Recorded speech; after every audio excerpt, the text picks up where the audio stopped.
field that seems intimidating. You know, there's hundreds of different cheeses, a lot of them have names that are difficult to pronounce, trying to make it approachable, because at its heart, cheese is really peasant food. It's what we created as, you know, a culture to make our milk products last longer than a few days.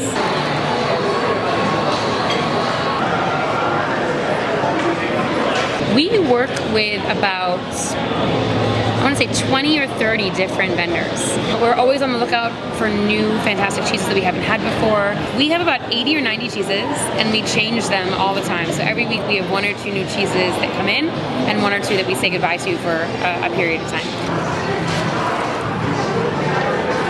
When you first start tasting something, if you only tried 1 of that thing, you won't have anything to compare it to. And you try 3 of that thing, all of a sudden you can start appreciating little nuances. When you tried 300, then you can really appreciate all the different nuances between the different cheeses.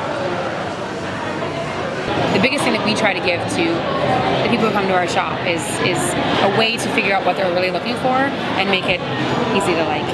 And then if people want to enjoy cheese here at the market and they pick out a couple of different cheeses, we're always happy to recommend wines and beers to pair with it. I usually do wine and cheese and beer and cheese pairing classes.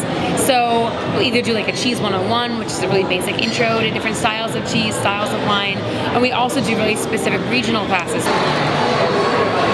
People, again, tend to think of cheese as really intimidating and fancy, and it's really not. And the best way to learn about it is to engage with a cheesemonger. So if you go to the grocery store and there's a bunch of cheeses that are all wrapped up and you can't tell what's going on and there's too many of them and there's no one to talk to about it, that's not going to be helpful. But if you go to a cheese shop where there's a cheesemonger who is there to taste a cheese, give you a taste of a cheese, talk to you about it, and help you find something you like, it's going to be a great way to build your cheese library and to build your knowledge and to figure out what you like.